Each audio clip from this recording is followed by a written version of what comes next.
Marine गायब हुई थी। काफी तैयारी के बाद रेस्क्यू टीम पानी में डाइव करती है। इधर क्रू देखता है कि ओलशैंस्की विक्टर को एक प्राइवेट रूम में ले जाते हैं जहां कुछ और सीनियर ऑफिसर्स भी मौजूद होते हैं। वहां वो एक रिपोर्ट दिखाते हैं जो सभी को परेशान कर देती है। धीरे धीरे पहली सबमरीन के गायब होने की अफवाह फैलने लगती है। दूसरी तरफ जूलिया और ऑस्कर हैरान रह जाते हैं जब देखते हैं कि बाँव बर्फ में अटका हुआ है। ये देखकर उन्हें यकीन हो जाता है कि कोई न कोई उन्हें ढूंढने जरूर आएगा, इसलिए वो वहीं रुकने का फैसला करते हैं। जैसे ही सबमरीन बाव का सिग्नल पकड़ती है, वो तुरंत उसी दिशा में बढ़ने लगती है। रास्ते में अचानक कई व्हेल्स सबमरीन के चारों तरफ आ जाती हैं। क्रू कोशिश करता है कि उन्हें चोट पहुंचाए बिना नीचे उतरे, लेकिन एक व्हेल गलती से सबमरीन के रोटरी स्क्रू से टकरा जाती है। ओलशैंस्की तुरंत सोनार ऑन करने का आदेश देता है, जबकि विक्टर चिंतित होता है कि कहीं सोनार की तरंगों से ये जीव घायल न हो जाए। जैसे ही सोनार एक्टिवेट किया जाता है, व्हेल्स दूर चली जाती हैं, लेकिन एक सेकंड बाद ही वो दोबारा लौट आती है। क्रू कंफ्यूज हो जाता है कि क्या करें, लेकिन थोड़ी देर बाद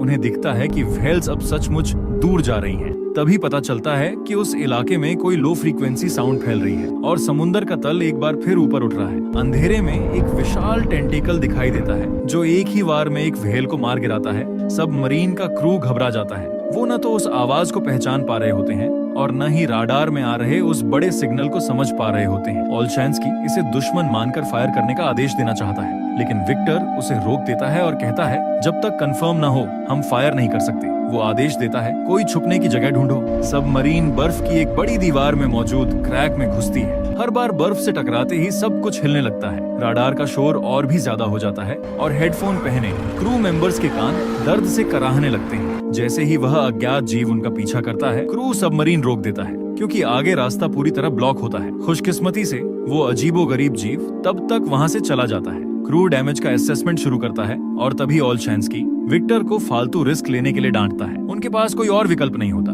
इसलिए वो सतह पर आकर तुरंत रिपेयर का काम शुरू करते हैं। उधर ऊपर जूलिया और ऑस्कर कुछ पत्थरों के पास चिपक कर खुद को गर्म रखने की कोशिश कर रहे होते हैं। अचानक आसपास की बर्फ टूटने लगती है और सबमरीन पानी से ऊपर निकलती है। क्रू तुरंत सर्वाइवर्स को देखकर उनकी ओर दौड़ पड़ता है। जैसे ही ये कंफर्म होता है कि वे लोग निहत्थे हैं, उन्हें भीतर लाया जाता है और उनकी कहानी सुनी जाती है। विक्टर बाव की जांच करता है, फिर ओलशैंस्की से बात करता है। ओलशैंस्की सख्ती से कहता है, इन सिविलियंस को सिर्फ खाना दो और छोड़ दो, क्योंकि ये भी हो सकता है कि ये जासूस हों। लेकिन विक्टर को उन दोनों पर दया आ जाती है। वो कहता है, नहीं, इन्हें हमारे साथ रहने दो। इसके बाद सबमरीन दोबारा पानी में उतरती है ताकि उसी क्षेत्र के आसपास सर्च ऑपरेशन शुरू किया जा सके। मेडिकल चेक के बाद जूलिया और ऑस्कर को खाना दिया जाता है। विक्टर उनके पास आता है, एक नक्शा दिखाता है और कहता है, अपने कैंप का पॉइंट बताओ और ये बताओ, क्या तुमने कुछ अजीब देखा था? जूलिया जब एक्सप्लोसिव्स का जिक्र करती है तो विक्टर समझ जाता है कि शायद वही